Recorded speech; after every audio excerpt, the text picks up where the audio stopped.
Hi viewers, welcome to our channel. అల్ల నరేష్ గారి హీరోగా, అమృత అయ్యర్ హీరోయిన్గా, సుబ్బు గారి దర్శకత్వంలో తెరకెక్కిన సినిమా బచ్చల మల్లి. డిసెంబర్ 20న వరల్డ్ వైడ్గా గ్రాండ్గా రిలీజ్ చేశారు ఈ సినిమాని. ప్రస్తుతానికైతే మాత్రం ప్రేక్షకులందరినీ చాలా బాగా ఆకట్టుకుందని చెప్పాలి. మరి తాజాగా విజయవంతంగా బాక్స్ ఆఫీస్ దగ్గర 5 రోజుల్ని పూర్తి చేసుకుంది. మరి బచ్చల మల్లి సినిమాకి సంబంధించిన 5వ రోజు కలెక్షన్ విషయానికి వెళ్తే 2 తెలుగు రాష్ట్రాలతో పాటు వరల్డ్ వైడ్గా కూడా సాలిడ్ కలెక్షన్స్ రాబట్టిందనే చెప్పాలి. మరి అల్ల నరేష్ గారి యాక్టింగ్తోని ప్రేక్షకులందరినీ చాలా బాగా ఆకట్టుకోవడమే కాకుండా మరి చాలా ఎమోషన్కి గురి చేశారు అల్ల నరేష్ గారి యాక్టింగ్తోని.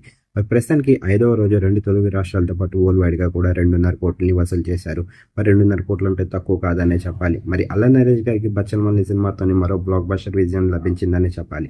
ఈ సినిమా కనుక మీరు చూసినట్టయితే ఎలాగుంది, అల్ల నరేష్ గారికి ఎలాంటి విజయాన్ని ఇచ్చిందని మీరు అనుకుంటున్నారు? కింద కనిపిస్తున్న కామెంట్ బాక్స్లో కామెంట్ చేయండి.